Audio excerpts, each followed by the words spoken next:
शाम का समय है, सूर्य अस्त होने को है। शास्त्री कश्यप अपने आश्रम में ध्यान मग्न बैठे हैं। हवा में शांत संगीत है, दीपक की लौ टिमटिमा रही है और मंत्रों की ध्वनि वातावरण को पवित्र बना रही है। उसी समय उनकी पत्नी दीति धीरे धीरे उनके पास आती है। चेहरे प्रेम और आकांक्षा से भरा हुआ है। वह कहती है, स्वामी, मैं अमित्र का वरदान चाहती हूँ। शास्त्री कश्यप नेत्र खोले मुस्कुराते हुए बोला, यह समय अभी अशुभ है, रात्रि निकट है। दीति बोली, मुझे समय की परवाह नहीं, मुझे तो बस आपकी कृपा चाहिए। कश्यप कुछ क्षण मोह रहते हैं, फिर गंभीर स्वर में कहते हैं, यदि तू अभी यहाँ करेगी, तेरे गर्भ से असुर प्रवृत्ति के पुत्र जन्म लेंगे। दीति की आंखों में अहंकार झलकता है। तो क्या हुआ? वे मेरे पुत्र होंगे, चाहे जैसे भी हो। कश्यप मन ही मन भगवान से प्रार्थना करते हैं, हे विष्णु, जो होना है धर्म की रक्षा करना।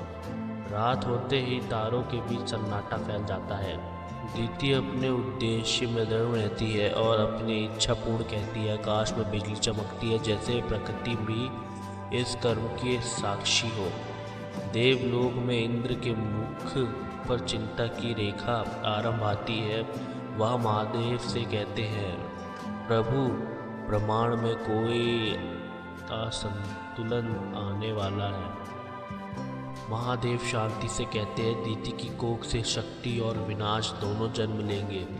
दीति को कोई भय नहीं है, उसे केवल माँ बनने की प्रार्थना है। दिन बीतते हैं, उनका गर्व बढ़ने लगता है। कश्यप उसे तत्व और संयम का मार्ग अपनाने की सलाह देते हैं, मगर दीति के मन में अपने पुत्र की शक्ति पाने की लालसा बढ़ती है। एक दिन कश्यप कहते हैं, तेरे पुत्र स्वर्णीय होने पर उनका मार्ग विनाशकारी होगा। दीति मुस्कुराती है, विनाश भी दृष्टि का भाग है। रात को वहाँ आकाश की ओर देखती है और अपने गर्भ पर हाथ रखती है। मेरे पुत्र संसार को नया रूप देंगे। वहाँ बुदबुदाती है। वातावरण में अचानक थरथराहट फैल जाती है। पशु पक्षी बेचैन हो उठते हैं, मानो किसी भयानक घटना का संकेत हो। देवता भी विचलित हो जाते हैं। यह कैसा शक्ति है जो जन्म ले रही है? देवता भी विचलित हो जाते हैं। यह कैसी शक्ति है जो जन्म ले रही है? ब्रह्मा कहते हैं, प्रकृति का संतुलन बदलने वाला है। दीति देखती है तो बालक, जिनकी आंखों में अग्नि और शरीर से तेज प्रकाश निकलता है, वे स्वर्ग को चुनौती देती है और देवताओं को पराजित करती है। सुबह दीति प्रसन्न होकर कहती है, मेरे पुत्र महान होंगे। कश्यप वरदान देते हैं, तेरे पुत्र अतुलनीय बलशाली होंगे। परंतु मन में कहते हैं, विष्णु, इन्हें मर्यादा भी देना। दीति की कोख में दो दिव्य बीज आकार लेने लगते हैं। वे हैं हिरण्याक्ष और हिरण्याकाशिपु। दोनों के भीतर असीम शक्ति और अहंकार का बीज पनपता है। देवता भयभीत है कि यह शक्ति विनाशकारी सिद्ध न हो जाए।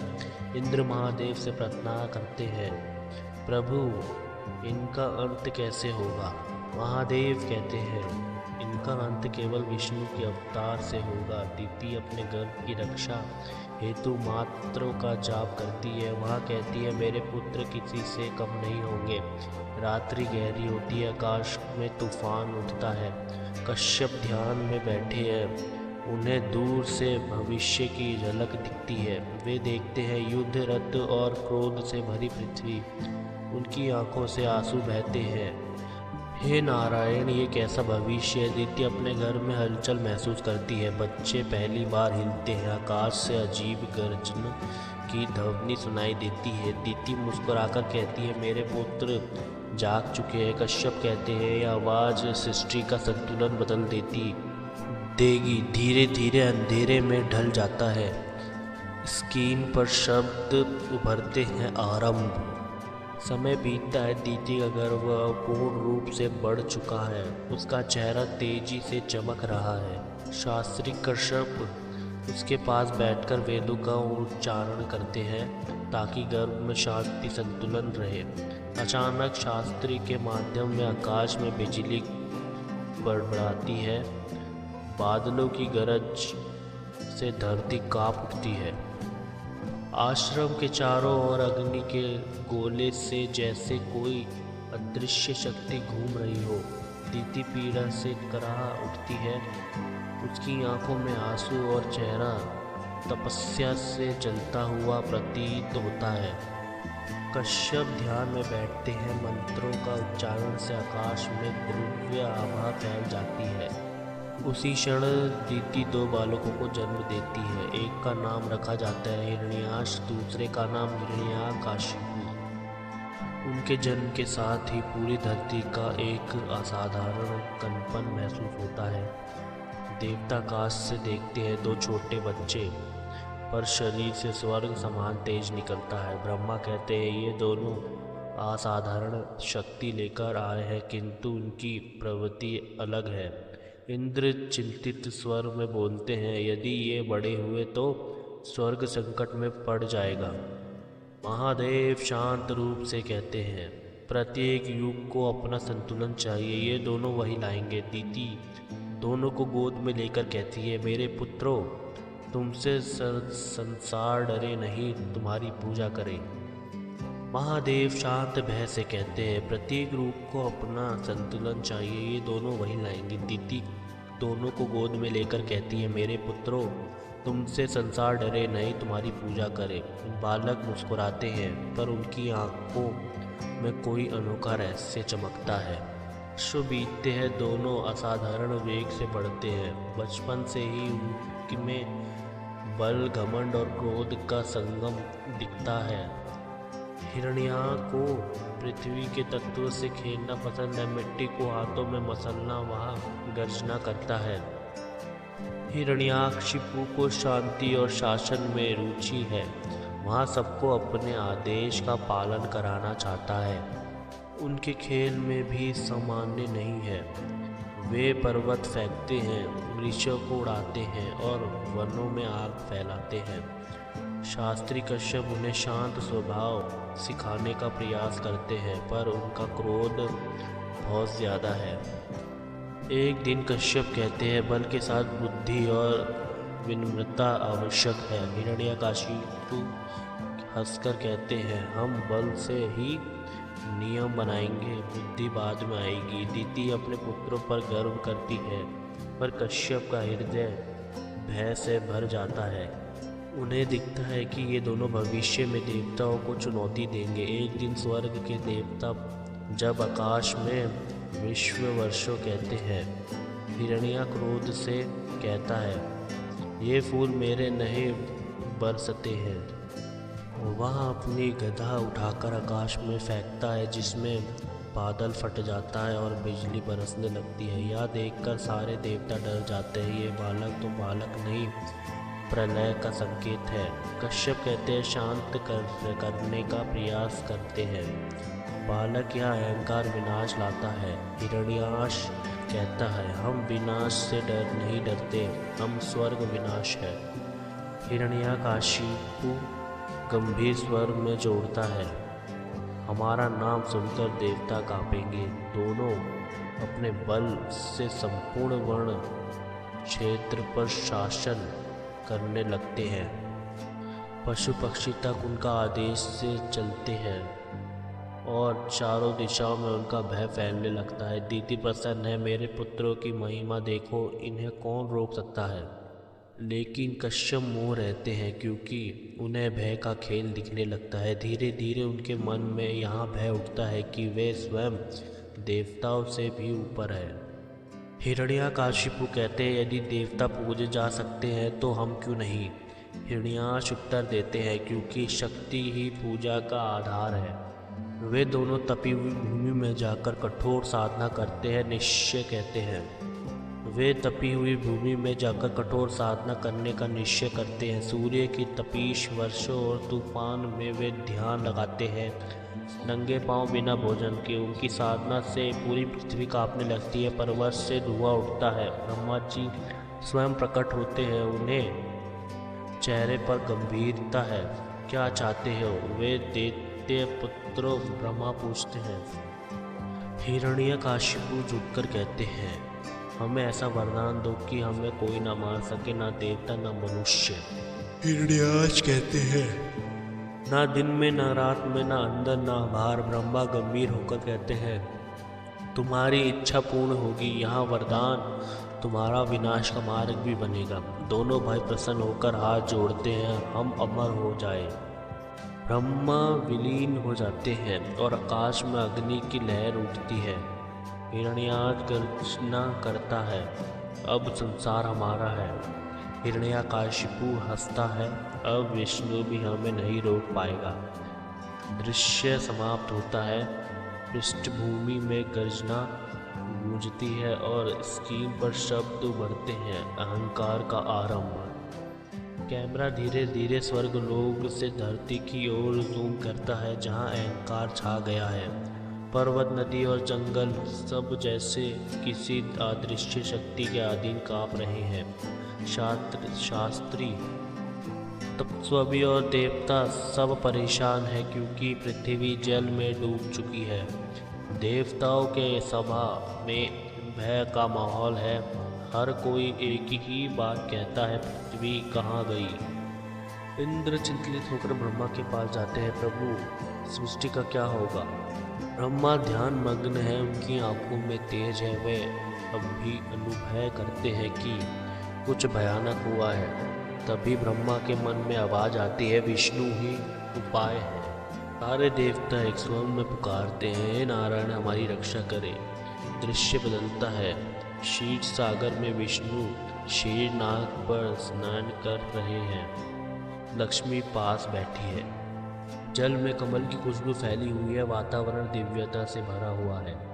देवता झुककर प्रार्थना करते हैं, प्रभु हिरण्याक्ष ने पृथ्वी को पाताल में छुपा दिया है। विष्णु की आंखें धीरे धीरे खुलती है, उनमें करुणा और शांति दोनों झलकती है। वे मुस्कुराते हैं, अब समय आ गया है सृष्टि को फिर से संतुलित करने का। तभी जल में एक कंपन उठता है, जैसे कोई विनाश शक्ति जन्म ले रही हो। अगला पल विष्णु का स्वयं बदल जाता है, उनके शरीर से ब्रह्म रूप निकलता है।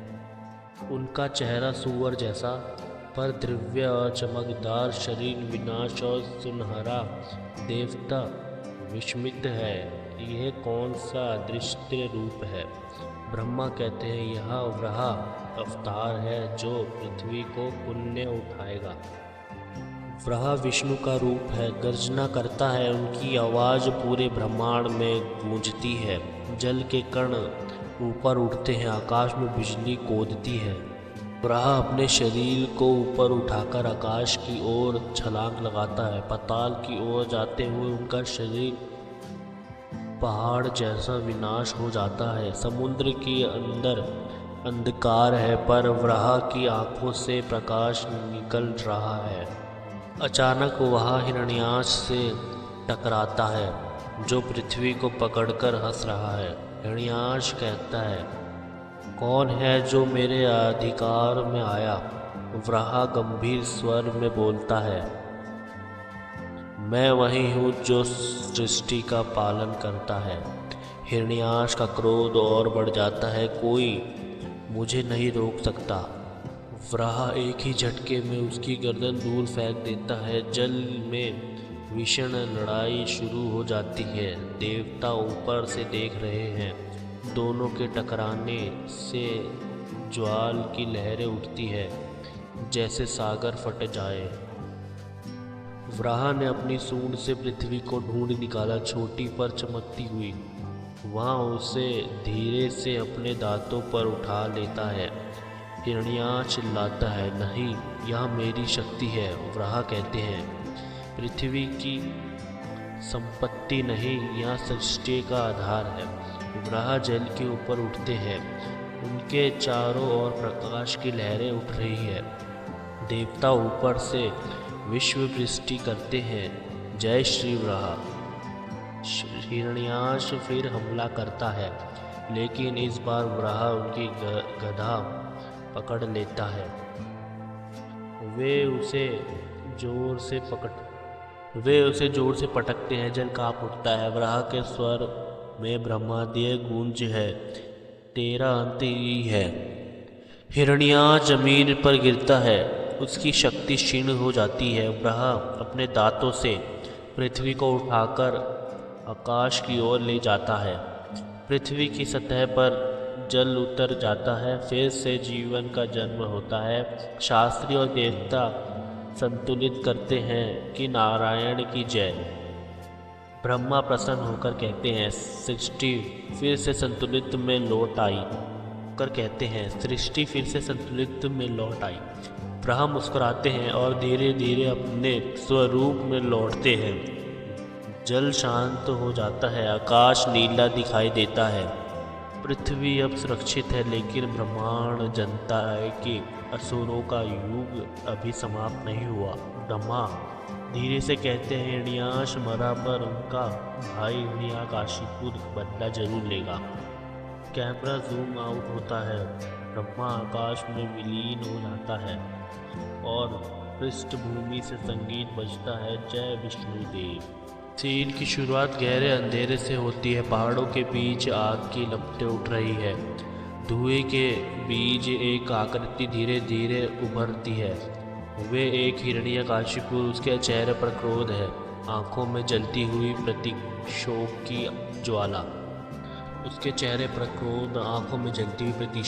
ज्वाला। वो अपने भाई हिरण्याक्ष की लाश को देखता है और चीख उठता है, विष्णु मैं तेरा नाश कर दूंगा। उसके शब्दों से धरती कांप उठती है, हवा में आग की गंध फैल जाती है। वहाँ सिंहासन पर गिरता है और जोर से मुक्का मारता है, तूने मेरे भाई को मारा, अब मैं तुझे अमरत्व से हराऊंगा।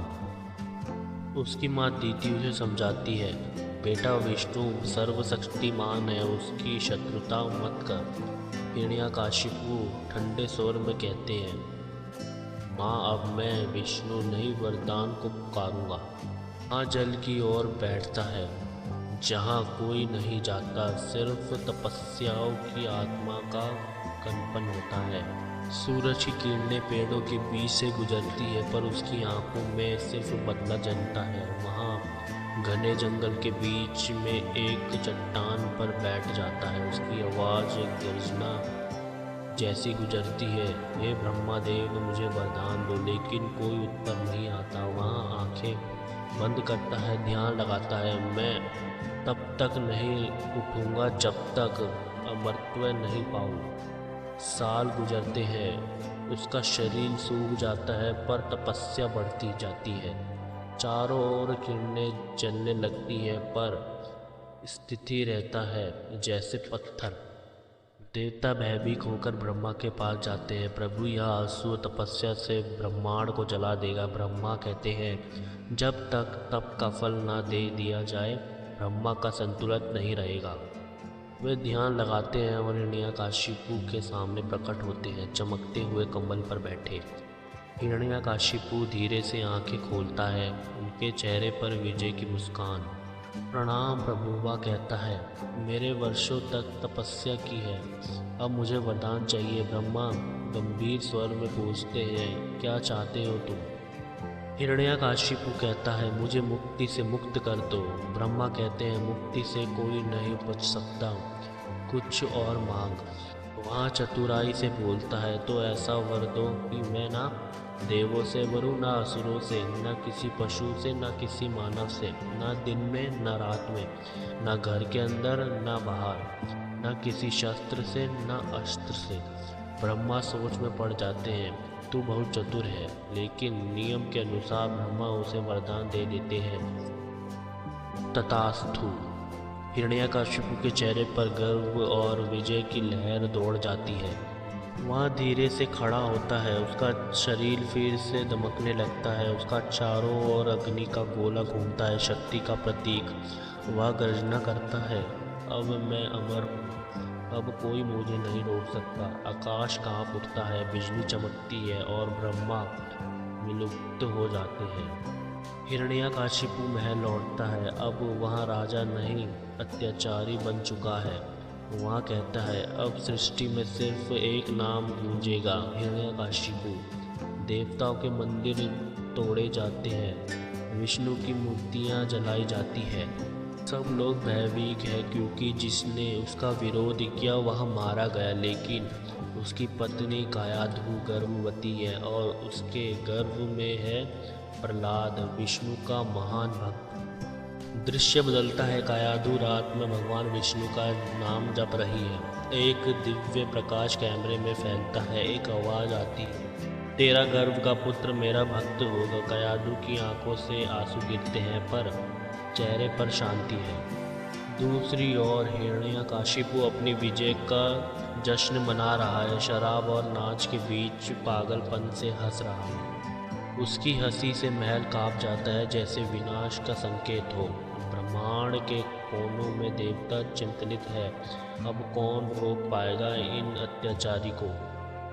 नादान मुनि कहते हैं, प्रहलाद जन्म ले चुका है, वही आशा की किरण है। कैमरा धीरे धीरे कायाधु के गर्भ पर जूम करता है। प्रकाश फैलता है।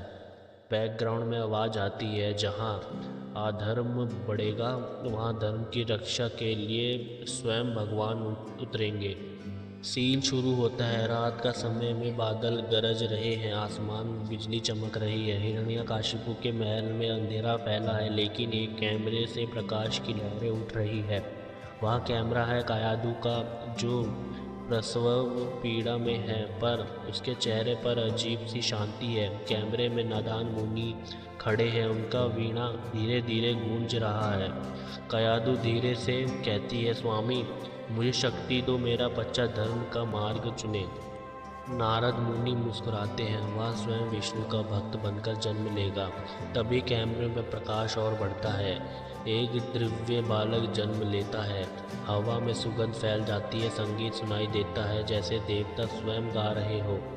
नारद कहते हैं, यहाँ प्रहलाद है जो अधर्म से युग में धर्म का दीपक बनेगा। कायाधु उसे अपनी गोद में ले लेती है, उसके माथे को चूमती है। तभी दरवाज़ा जोर से खुलता है। हिरण्यकशिपु अंदर आता है, उसकी आंखों में आग है। कौन है जिसने मेरे घर में विष्णु का नाम लिया? उसकी आंखों में आग है। कौन है जिसने मेरे घर में विष्णु का नाम लिया? कायाधु घबराकर बच्चे को छुपाती है। यहाँ तुम्हारा पुत्र है। हिरण्यकशिपु मुस्कुराता है, मेरा पुत्र जो मेरा जैसा शक्तिशाली बनेगा। वह बच्चे को उठाकर देखता है, लेकिन बच्चे की आंखों में महसूस भक्ति है। पृष्ठभूमि में मधुर संगीत बजता है जैसे कोई मंत्र गूंज रहा हो। हिरण्यकशिपु कहता है, इस बच्चे को राजा का उत्तराधिकारी बनाऊंगा। लेकिन नारद के शब्द गूंजते हैं, यह विष्णु का भक्त है। समय बीतता है, प्रहलाद बड़ा होता है, सुंदर और शांत स्वभाव का। राजमहल में उसे गुरु शुक्राचार्य के पुत्र शांड और अमर्क पढ़ाते हैं। वे उसे युद्ध और राजनीतिक सिखाने की कोशिश करते हैं, पर प्रहलाद हमेशा कहता है, सच्चा बल और भगवान विष्णु से मिलता है। यहाँ सुनकर गुरु क्रोधित हो जाते हैं, विष्णु वहाँ तेरा पिता का शत्रु है। प्रहलाद शांत स्वर में कहता है, विष्णु किसी का शत्रु नहीं, वह सबका पालन करता है। शांड अमर्क हैरान होकर हिरण्यकशिपु के पास जाते हैं। राजन, आपका पुत्र विष्णु भक्ति में लीन रहता है। हिरण्यकशिपु क्रोध में आग बबूला हो जाता है। क्या कह रहा मेरा पुत्र विष्णु का भक्त? वहाँ गुस्से में दरबार की ओर बढ़ता है। सैनिक उसके पीछे दौड़ते हैं। सिंहासन पर बैठकर वहाँ गरजता है, प्रहलाद को बुलाओ। प्रहलाद मासूम मुस्कान के साथ पिता के सामने आता है। पुत्र, मैंने सुना तू विष्णु की पूजा करता है, क्या यहाँ सच है? प्रहलाद शांत स्वर में, हाँ पिताश्री, भगवान विष्णु ही सृष्टि के रक्षक है। यहाँ सुनकर सभा में सन्नाटा छा जाता है।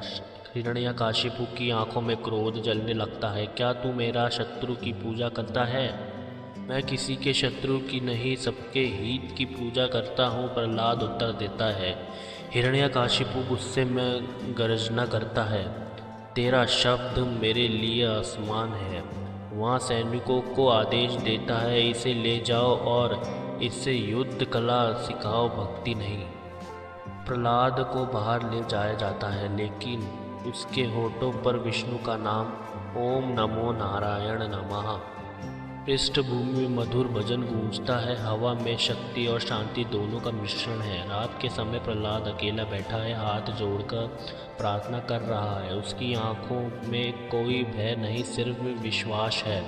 आसमान में एक प्रकाश प्रकट होता है, विष्णु का आभास दिखाई देता है। आवाज़ आती है, पुत्र डरो मत, सत्य में मार्ग पर चलना कठिन होता है पर अंत में विजय धर्म की होती है। प्रहलाद मुस्कुराता है, प्रभु मैं सदा आपका नाम लूँगा, चाहे कुछ भी हो जाए। दूसरी ओर हिरण्यकाशिपु अपने महल में पागलपन से हंस रहा है, देखता हूँ कैसे बचाता है तेरा विष्णु। वह अपने मंत्रियों से कहता है, अब समय है इस बच्चे को डर दिखाने का। बाहर आकाश में बादल छा जाते हैं, बिजली चमकती है जैसे आने वाली तूफान की चेतावनी हो। संगीत गूंजता है, जय जय नारायण हरि, जय जय विष्णु हरि। कैमरा प्रहलाद के चेहरे पर फोकस करता है, उसकी आंखों में प्रेम है। सीन समाप्त होता है, आवाज़ आती है, अब शुरू होगी आस्था और अत्याचार की टक्कर। सुबह का समय है, महल के आंगन में सैनिकों की आवाज़ें गूंज रही है। हिरण्यकाशिपु सिंहासन पर बैठे हैं, चेहरा क्रोध से लाल है। वहाँ बोलता है, अब मैं देखता हूँ तेरा विष्णु तुझे कैसे बचाता है। सैनिक प्रहलाद को लाते हैं, उसके चेहरे पर शांति है, जैसे कुछ हुआ ही नहीं है। पुत्र हिरण्यकाशिपु कहता है, अब तेरी भक्ति की परीक्षा होगी। प्रहलाद मुस्कुराकर कहता है, प्रभु विष्णु सदैव मेरे साथ है। यहाँ सुनकर पूरा दरबार हंस पड़ता है। हिरण्यकाशिपु आदेश देता है, इसे हाथियों के सामने डाल दो। विशाल हाथी लाए जाते हैं, उसकी गर्जना से धरती कांपती है। प्रहलाद आंखें बंद करता है, हाथ जोड़कर कहता है, ओम नमो नारायण। हाथी दौड़ते हैं लेकिन उसके पास आते ही शांत हो जाते हैं। वे उसके पैरों के पास सिर झुका देते हैं, जैसे दिव्यता को पहचान लिया हो। दरबार में सन्नाटा छा जाता है। हिरण्यकाशिपु चिल्लाता है, जादू है या धोखा है। वह आदेश देता है, इसे विश्व पिलाओ। सैनिक विश्व लाते हैं, प्रहलाद बिना झिझक पी लेता है। सब हैरान है पर प्रहलाद मुस्कुरा रहा है। विश्व का कोई असर नहीं होता, उसका चेहरा शांत और स्थित है। एक सैनिक फुसफुसाता है, यहाँ तो चमत्कार है। हिरण्यकश्यप और क्रोधित हो जाता है, आग में डाल दो इसे। चिता सजाई जाती है, आग जलाई जाती है। प्रहलाद को उसमें बैठा दिया जाता है, लेकिन उसी क्षण एक ठंडी हवा चलती है और आग शांत हो जाती है। प्रहलाद के चेहरे और नीले ज्योति घूम रही है, विष्णु की ऊर्जा। सब लोग भयभीत, यहाँ बालक सच में दिव्य है। हिरण्यकश्यप की आंखें लाल हो जाती है, यहाँ मेरे लिए चुनौती है। वह अपने सैनिक से कहता है, इसे पर्वत से नीचे फेंक दो। सैनिक प्रहलाद को पकड़कर चोटी पर ले जाते हैं। हवा तेज चल रही होती है, नीचे गहरी घाटी है। वे धक्का देते हैं, प्रहलाद गिरता है, लेकिन हवा में एक चमक उठती है। नीचे पहुंचने से पहले विष्णु का सूर्य दर्शन चमक घूमता है और प्रहलाद सुरक्षित भूमि पर उतरता है। वहाँ उठकर फिर विष्णु का नाम लेता है, जय श्री नारायण। देवताओं की आवाज़ें गूंजती है, धर्म की जय हो। हिरण्यकश्यप यहाँ सुनकर पागलपन में चिल्लाता है, अब तेरा अंत होगा प्रहलाद। वहाँ अपने राक्षसों को बुलाता है, इस बालक को कुचल दो। लेकिन जैसे ही राक्षस पास आते हैं वे जल जाते हैं। विष्णु की रक्षा शक्ति उन्हें रोकती है। हिरण्यकश्यप देखता है पर मानने से इनकार करता है, यहाँ सब भ्रम है। वहाँ गरजता है, वहाँ अपने जादूगरों से कहता है, इस पर माया जाल डालो। जादूगर मंत्र पढ़ते हैं पर मंत्र उन्हीं पर उल्टा पड़ता है। प्रहलाद शांत बैठा है, उसकी आंखें बंद है और होठों पर वही मंत्र, ओम नमो नारायण। महल की दीवारों पर तेज प्रकाश फैल जाता है, दैत्य डर कर भागने लगते हैं। केवल हिरण्यकश्यप वहीं खड़ा रह जाता है, अपनी हार मानने से इनकार करते हुए, मैं तुझे और तेरे विष्णु को दोनों को मिटा दूंगा, वहाँ चिल्लाता है। प्रहलाद कहता है, आपका क्रोध आपकी हार है पिता। यहाँ सुनकर वहाँ और भी क्रोधित हो जाता है। आसमान में बिजली चमकती है जैसे तूफान आने वाला हो। प्रहलाद के चेहरे पर दिव्य प्रकाश है और हवा में भक्ति की गूंज है। सीन खत्म होता है। अब धर्म और अधर्म की अंतिम टक्कर की नींव रखी जा चुकी है। सीन शुरू होता है। कयाधु मंदिर में बैठी रो रही है।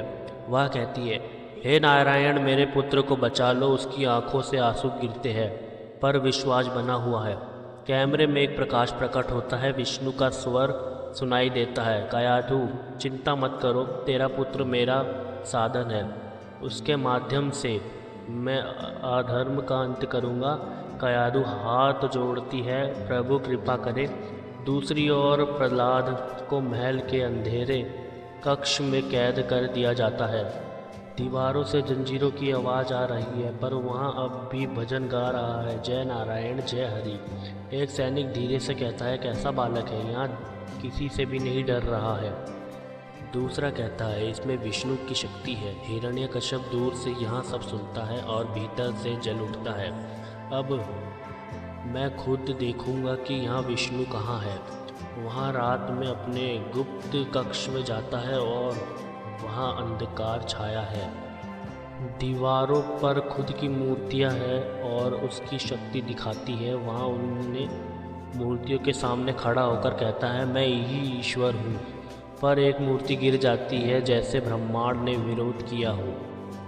वहाँ पीछे हटता है। उसकी आंखों में भय की झलक है, परंतु वहाँ फिर अहंकार में भर जाता है। अगर कोई विष्णु है तो मैं उसे अपने महल में ढूंढ लूँगा।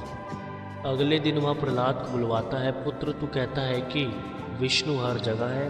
प्रहलाद शांत स्वर में कहता है, हाँ पिताश्री, वे सर्वत्र है। क्या वहाँ इस खम्भे में भी है? हिरण्यकश्यप व्यंग से पूछता है। प्रहलाद मुस्कुराता है, हाँ इस खम्भे में भी है।